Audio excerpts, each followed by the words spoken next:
ರಾಜ್ಯದ ಇಂಧನ ಹಾಗೂ ಕನ್ನಡ ಮತ್ತು ಸಂಸ್ಕೃತಿ ಸಚಿವ ವಿ ಸುನೀಲ್ ಕುಮಾರ್ ಊರಿನಲ್ಲಿ ರಾಜ್ಯ ಸರ್ಕಾರವು ಕೊಡಮಾಡಿದ್ದ ಆಹಾರ ಕಿಟ್ ವಿತರಣೆಯಾಗದೆ ಪದಾರ್ಥಗಳು ಕೆಟ್ಟು ಹೋಗುತ್ತಿವೆ ಎನ್ನುವ ಆರೋಪ ಇದೀಗ ವ್ಯಕ್ತವಾಗಿದೆ.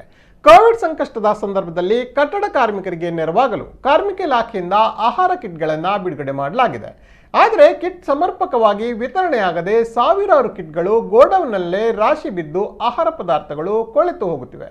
ಆಗೊಮ್ಮೆ ಈಗೊಮ್ಮೆ ಬಂದ ಕೆಲವು ಕಾರ್ಮಿಕರಿಗೆ ಗಂಟೆಗಟ್ಟಲೆ ಕಾಯಿಸಿ ಸತಾಯಿಸಿ ಕಿಟ್ಗಳನ್ನು ಕೊಡಲಾಗುತ್ತಿದೆ. ಸಚಿವರು ಸನ್ಮಾನ ಅಭಿನಂದನೆಗಳನ್ನು ಪಡೆದುಕೊಳ್ಳುವಲ್ಲಿಯೇ ಕಾಲಹರಣ ಮಾಡುತ್ತಿದ್ದಾರೆ. ಸರ್ಕಾರ ತಕ್ಷಣ ಈ ಬಗ್ಗೆ ಗಮನ ಹರಿಸಿ ಕಿಟ್ಗಳನ್ನು ವಿತರಿಸಬೇಕು ಎಂದು ಕಾರ್ಕಳ ಬ್ಲಾಕ್ ಕಾಂಗ್ರೆಸ್ ವಕ್ತಾರ ಪುರಸಭಾ ಸದಸ್ಯ ಶುಭದರಾವ್ ಮಾಧ್ಯಮಗಳ ಮೂಲಕ ಆಗ್ರಹಿಸಿದ್ದಾರೆ.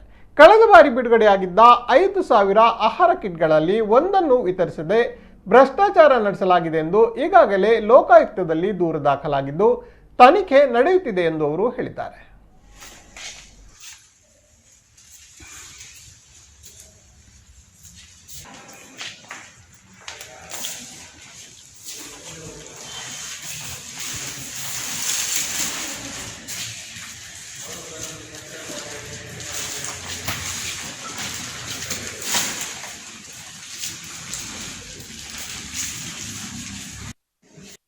ದೇವರಾಜ ಅರಸು ಭವನ ಇಲ್ಲಿ ಕಟ್ಟಡ ಕಾರ್ಮಿಕ ಇಲಾಖೆಯಿಂದ ಬಿಡುಗಡೆಯಾಗಿರುವ ಆಹಾರ ಕಿಟ್ಗಳು ಈ ಕೊಠಡಿಯಲ್ಲಿ ದಾಸ್ತಾನಿದೆ.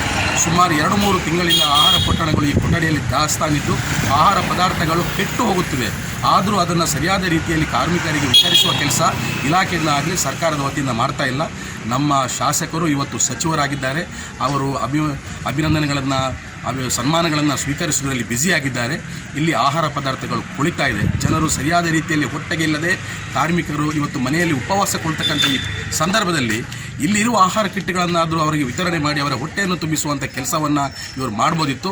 ಆದರೆ ಸಚಿವರು ಇದರಲ್ಲಿ ನಿರ್ಲಕ್ಷ್ಯ ಮಾಡಿದ ಪರಿಣಾಮವಾಗಿ ಇವರ ಆಹಾರ ಪದಾರ್ಥಗಳು ಇಲ್ಲಿ ಕೆಟ್ಟು ಹೋಗ್ತಾ ಇದೆ.